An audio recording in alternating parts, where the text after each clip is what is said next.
নমস্কার বন্ধুরা, learn computer world চ্যানেলে তোমাদের সকলকে স্বাগত জানাচ্ছি। তো আগের দিন আমরা এই ফর্মুলার সিরিজের প্রথম 8টা ফর্মুলা আমি তোমাদেরকে দেখিয়েছিলাম। তো আজকের আমরা 9 নম্বর ফর্মুলা থেকে 16 নম্বর ফর্মুলা পর্যন্ত তোমাদেরকে দেখাবো।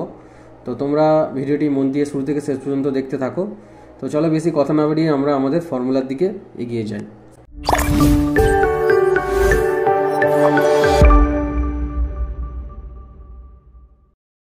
তো দেখো, এবারে আমাদের 9 নম্বর যে ফর্মুলাটাই রয়েছে সেই 9 নম্বর ফর্মুলাতে কি হয়েছে, পাই ফর্মুলা। তো পাই ফর্মুলার ইউজটা আমরা এক্সেলে কীরকমভাবে করি তো তোমরা সেটা জেনে নাও।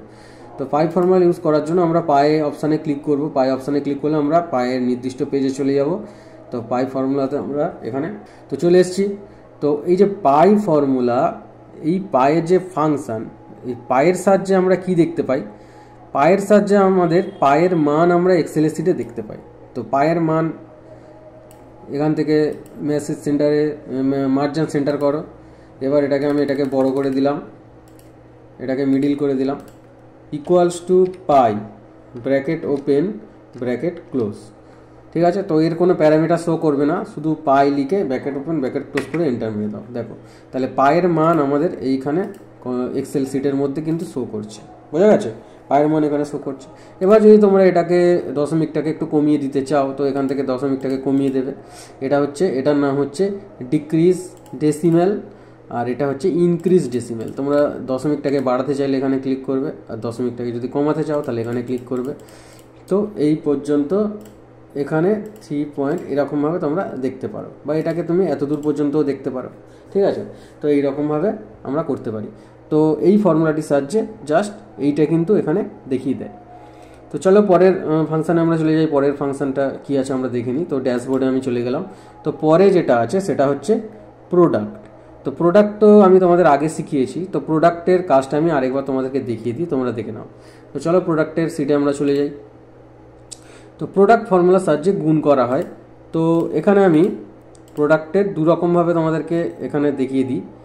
ধরে নাও এখানে কয়েকটা সংখ্যা আছে, এইটা কয়েকটা সংখ্যা আছে। তো এই সংখ্যাগুলোর মধ্যে যদি তুমি গুণ করতে চাও, গুণ ফল তুমি এখানে যদি বের করতে চাও, তাহলে তুমি সিম্পলি তুমি এখানে কিবোর্ড থেকে ইকুয়াল টু সাইন প্রেস করো, তারপরে এখানে লিখে দাও প্রোডাক্ট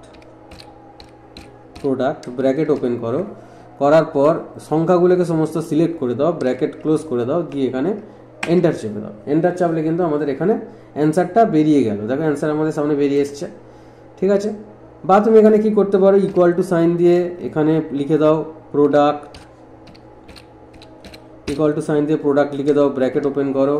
এবার এখানে নাম্বার 1 কমা নাম্বার 2 কমা নাম্বার 3 কমা নাম্বার 4 কমা নাম্বার 5, এরকম তুমি অনেক নাম্বার দিতে পারো। এখানে এন্টার প্রেস করে দাও। দেখো অ্যান্সারটা ঠিক একই রকমই অ্যান্সার বেরিয়ে গেছে। অথবা তুমি কীরকম আর করতে পারো, প্রোডাক্ট লিখতে পারো, প্রোডাক্ট লিখে ব্র্যাকেটের মধ্যে তুমি সংখ্যা বসিয়ে দিতে পারো। যদি সংখ্যা তুমি বসিয়ে দিতে চাও তাহলে বসিয়ে দিতে পারো, অ্যান্সার বেরোবে 2, 3, 6, 5, 6, ব্র্যাকেট ক্লোজ করো, এন্টার প্রেস করো। তাহলে এন্টার প্রেস করলে দেখো সেই একই রকমই কিন্তু অ্যান্সার এখানে বেরিয়ে যাচ্ছে। কিন্তু তোমরা এই রকমভাবে কাজটা কিন্তু করবে না। এই কাজটা সবসময় আমাদেরকে সেল অ্যাড্রেস ধরে করতে হবে। ঠিক আছে, সেল অ্যাড্রেস ধরে আমাদের কাজ করতে হবে। আর যদি যদি দুটো সংখ্যার মধ্যে গুণ থাকে তাহলে কি করবে, তাহলে এত কিছু করার দরকার নেই, শুধুমাত্র সমান চিহ্ন দিয়ে এটাতে ক্লিক, গুণের চিহ্ন দেবে, কিবোর্ডের যে নামপ্যাডে স্টার থাকে ওটাই হলো গুণ, দিয়ে এবার এখানে গিয়ে এন্টার প্রেস করে দেবে। ঠিক আছে, তাহলে এটাই শুধু গুণ বেরিয়ে গেল। আর এমনি প্রোডাক্টের সাহায্যে করতে গেলে তোমরা প্রোডাক্ট লিখে এখানে পুরোটাকে সিলেক্ট করে ব্র্যাকেট ক্লোজ করে এন্টার মেরে দিলেই হয়ে যাবে। এরকমভাবে সংখ্যা লিখে করার কিন্তু কোনো দরকার নেই। ওকে, তাহলে এইরকম সেল অ্যাড্রেস দিয়ে তোমরা করার চেষ্টা করবে, তবে এক্সেল শিটে কিন্তু অ্যান্সারটা কারেক্টলি হবে। যদি কোনোভাবে যদি নাম্বার আপডেট হয় তখন এটা কিন্তু ঠিকঠাকভাবে আপডেট হবে, নাহলে কিন্তু আপডেট হবে না। ওকে, বোঝা গেল? তো চলো এবার আমরা পরবর্তী ফাংশানে চলে যাই। তো চলো ড্যাশবোর্ডে আমরা চলে যাই, গিয়ে দেখি কি আছে। তো পরের যেটা আছে সেটা হচ্ছে পাওয়ার। তো পাওয়ার ফাংশনটির যে কাজ, পাওয়ার ফর্মুলার যে কাজ আছে সেই কাজটা আমরা এবার জেনে নিই। তো চলো পাওয়ারের সিটে চলে যাওয়া যাক। চলো পাওয়ারের সিটে আমরা চলে গেলাম। আচ্ছা, পাওয়ার ফর্মুলার সাহায্যে আমরা কি দেখতে পাই, কোনো সংখ্যার পাওয়ারের মান আমরা দেখতে পাই। কোনো সংখ্যার পাওয়ারের মান বলতে কি বোঝায়, কোনো সংখ্যার পাওয়ারের মান বলতে বোঝায়, দেখো আমি একটা বড় সড়ো জায়গাকে মার্জ করে নিলাম এবং এই জায়গাটাকে আমি একটু সাইজে বড় করে নিলাম। বড় করে নেওয়ার পর এখানে আমি একটু কালার দিয়ে দিলাম, দেওয়ার পর এবারে আমি অ্যাপ্লাই করছি। তাহলে এখানে আমি কি করব, equals to power bracket open, এখানে আমি লিখে দিলাম 3,4, 3,4। তো 3,4 এখানে দেখো একটা প্যারামিটার শো করলো, নাম্বার আর পাওয়ার শো করলো। যদি আমি 3,4 করি তাহলে কি হবে, এন্টার মেরে দাও, তাহলে কি দেখাচ্ছে 81 দেখাচ্ছে। তো এটা কি দেখাচ্ছে, এটা দেখালো অ্যাকচুয়ালি এটা কি দেখিয়ে দিল তোমরা এবার দেখে নাও, 3,4 তো 3,4ই দেখিয়েছে। তো দেখো অ্যাকচুয়ালি এটা কি দেখালো, দেখো আমি তোমাদেরকে একটু বুঝিয়ে দিই ভালো করে। এটা দেখালো 3,4 যেটা আছে 4, এটাকে আমি করে দিলাম সুপারস্ক্রিপ্ট করে ওকে করে দিলাম।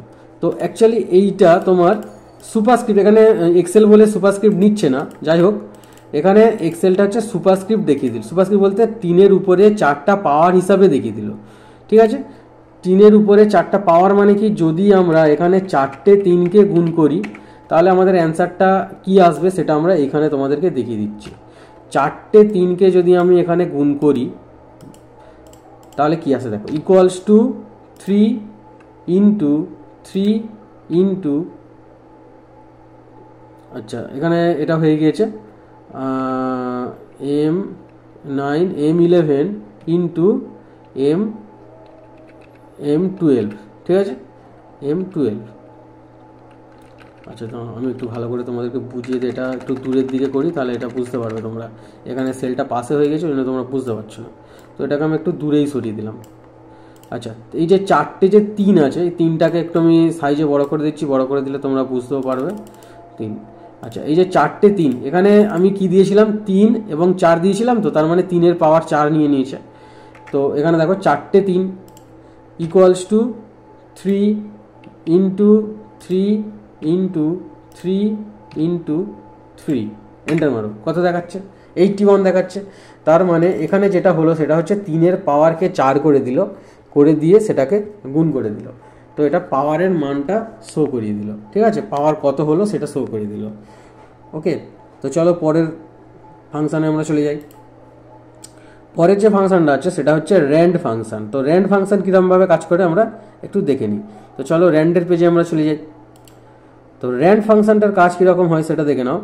এই যে ফাংশনটি আছে এই ফাংশনটির সাহায্যে র্যান্ডম মান দেখা যায়, 0-এর বেশি তবে 1-এর কম ব্যবহার,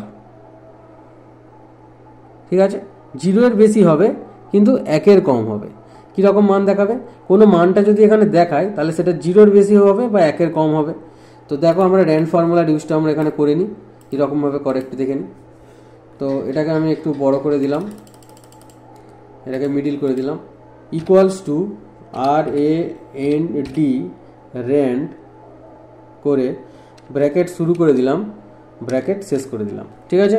তাহলে কি দেখাবে, এন্টার মারো, কত দেখাচ্ছে দেখো 0.282 দেখালো। তো কেন এটা দেখালো, এটা দেখো 0-র বেশি, 0-র বেশি তো অবশ্যই 0-র বেশি, কিন্তু 1-এর থেকে কম। তাহলে 0-র বেশি 1-এর থেকে কমের মানটা যে দেখাচ্ছে সেটা হচ্ছে র্যান্ড ফর্মুলার সাহায্যে দেখাতে থাকে। আবার আমি এখানে আমি একটা ক্লিক করলাম, আবার এখানে ক্লিক করলাম, সঙ্গে সঙ্গে দেখো এখানে পরিবর্তন হয়ে গেল, র্যান্ডমলি আলাদা আলাদা মান এখানে তোমাকে দেখাতে থাকবে। ওকে, দেখো আবার যদি আমি এখানে ক্লিক করি, এখানে ক্লিক করার দরকার নেই, এখানে চলে যাওয়ার পর আবার এন্টার মারো, আবার এখানে যাও, আবার এন্টার মারো, দেখো আবার অন্য মান দেখাচ্ছে, আবার এখানে যাও, আবার এন্টার মারো, দেখো আবার অন্য মান দেখাচ্ছে, আবার এখানে যাও, আবার এন্টার মারো, দেখো অন্য মান দেখাচ্ছে। তো এই র্যান্ড ফর্মুলার সাহায্যে কি দেখা যায়, যে মানটি তোমরা দেখতে পাবে সেটা হচ্ছে 0-র কম এবং 1-এর থেকে কম কিন্তু 0-র বেশি মান কিন্তু তোমাকে সবসময় দেখাতে থাকবে। তোমরা বারবার যদি চেঞ্জ করতেও থাকো সেটা কিন্তু একই ফর্মুলা কিন্তু শো করবে। তো আমি যতবার করছি ততবার দেখো ফর্মুলার মধ্যে যে অ্যান্সারটা সেটা কিন্তু র্যান্ডমলি চেঞ্জ হচ্ছে, এবং যে অ্যান্সারটি চেঞ্জ হচ্ছে সেটা কিন্তু 0-র থেকে বেশি কিন্তু 1-এর থেকে কম। আশা করি তোমরা র্যান্ড ফর্মুলাটা বুঝতে পেরেছো। তো চলো পরের ফাংশানে চলে যাই আমরা, তো ড্যাশবোর্ডে চলে যাই। তো পরের যেটা আছে সেটা হচ্ছে রাউন্ড। তো রাউন্ড যে ফাংশনটা, সেই ফাংশনটার কাজ আমরা জেনে নিই, রাউন্ড ফর্মুলা বা ফাংশন যাই বলো, কাজটা আমরা জেনে নিই। তো রাউন্ডে চলে যাও। তো রাউন্ডের সাহায্যে কি হয়, তো এই ফাংশনটির সাহায্যে কোনো সংখ্যার রাউন্ড মান দেখায়, ঠিক আছে। রাউন্ড বুঝতে পারছো, রাউন্ড অফ, ঠিক আছে, রাউন্ডের মান দেখায়। তো কিভাবে এটা কাজ হয় সেটা তোমরা আবার দেখে নাও। ধরে নাও এখানে আমরা একটা বড় সড়ো সেলকে মার্চ করে দিলাম এবং এখানে আমরা একটা সংখ্যা নিয়ে নিলাম, একটু বড় করে দিলাম, এখানে একটু রেড করে দিলাম, বোল্ড করে দিলাম, ঠিক আছে। আর এখানে আমরা অ্যান্সারটা দেখবো, তার জন্য একটা ঘর আমরা রেডি করে নিলাম, এটাকে ফরম্যাট পেন্টার দিয়ে এরম করে দিলাম। তো এখানে আমরা যে সংখ্যাটা লিখলাম সেই সংখ্যাটা হচ্ছে 57.275, ঠিক আছে, 25। এখানে আমরা এইটা দিয়ে দিলাম, দেওয়ার পর এবার এখানে আমরা লিখছি equals to round bracket open, ঠিক আছে, রাউন্ড। এবার হচ্ছে এখানে রাউন্ডের নাম্বারটা কি, রাউন্ডের নাম্বারটা এটা দিয়ে দিচ্ছি এবং এখানে কমা দিয়ে দিচ্ছি। এবার নাম ডিজিট বলতে যে ডিজিটটা আমরা দিতে যাচ্ছি সেটা এখানে বসিয়ে দিচ্ছি। ধরো আমরা এখানে 2 ডিজিট দিতে যাচ্ছি, দিয়ে ব্র্যাকেট ক্লোজ করে এন্টার করে দিলাম। তাহলে এখানে দেখো দুটো ডিজিট কিন্তু এখানে চলে এসছে, ঠিক আছে, দুটো ডিজিট চলে এসছে। এখানে কত ছিল, এটা ছিল তো, দেখো এখানে দুটো চলে এসছে। এবার আমি এখানে 3 দিয়ে দিচ্ছি, এটার মানে দেখো 3টে ডিজিট চলে এসছে, বোঝা গেছে। তাহলে দেখো রাউন্ডে আসছে না, এখানে 5 আছে বলে এখানে দেখো 1 যোগ হয়ে গিয়েছে, আবার এখানে দেখো 6 আছে, সেই জন্য যখন আমি এখানে আবার 2 বসাচ্ছিলাম তখন এখানে দেখো 28 হয়ে যাচ্ছিল। ঠিক একই রকমভাবে ধরে নাও আমি এই ফর্মুলাটার উপরে যে অ্যাপ্লাই করছি, এখানে যদি আমি একটা একটা করে কমাতে থাকি সেই কিন্তু একই অ্যান্সারই চলে আসবে। যদি আমি ইনক্রিজ ডেসিম্যাল করি যে অ্যান্সারটা আসবে, এটাকে যদি আমি ইনক্রিজ, এটা তো ফর্মুলা অ্যাপ্লাই আছে, এটাতে কিছু আসবে না। তোমার এইটাতে যদি আমরা ডিক্রিজ করি তাহলে ডিক্রিজ হবে, যদি ইনক্রিজ করি ইনক্রিজ হতে থাকবে, বোঝা গেছে, ইনক্রিজ হলে ইনক্রিজ হতে থাকবে। তাহলে এটাই হলো রাউন্ড ফর্মুলার যে কাজ, সেটা তোমরা এখানে দেখতে পেলে। এবার এইটাকে যদি আমরা ফার্দার যদি রাউন্ড করে নিই তাহলে কি আসবে, তাহলে আমরা দেখো এইটাকে যদি আবার রাউন্ড করে নিই, এখানে দিলাম ধরো 0, দেখো 0 বলতে কিছুই আসবে না। তাহলে এবার আমরা ধরো এখানে আমরা এইটাকে দিয়েই শুধু আমরা এন্টার মেরে দিলাম, এন্টার মারলে দেখো এখানে কিছুই দেখাবে না, কারণ ওখানে কিছু একটা তোমাকে দিতে হবে। তাহলে এইটা বুঝতে পেরেছো জিনিসটা কি হলো, তাহলে তোমরা বুঝতে পারলে। তাহলে এটাই হলো রাউন্ড ফর্মুলার কাজ। আচ্ছা চলো আমরা পরের ফর্মুলাতে চলে যাই, ফাংশানে চলে যাই। পরের ফাংশনটা একটু দেখে নিই। পরের ফাংশনটি হচ্ছে sine function, SIN, sine function. Sine ফাংশনের কাজটা কি দেখে নাও। আচ্ছা, এই ফাংশনটির সাহায্যে কোনো সংখ্যা ঋণাত্মক না ধনাত্মক তা নির্ধারণ করা যায়, ঠিক আছে, ঋণাত্মক না ধনাত্মক তা নির্ধারণ করা যায়, বোঝা গেছে। তাহলে সাইন ফাংশনটা কীরকমভাবে কাজ করে দেখো। এখানে আমি কয়েকটা ঘর করলাম, এটাকে আমি রেড করলাম, তুলে দিলাম, বড় করলাম। এখানে আমি আরেকটা ঘর করলাম, ঘর করার পর মার্চ করে দিলাম।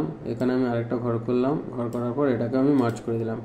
এখানে এটা ফরম্যাট পেন্টার নিলাম, ফরম্যাট পেন্টার নিয়ে এটাকে ফরম্যাট করে দিলাম।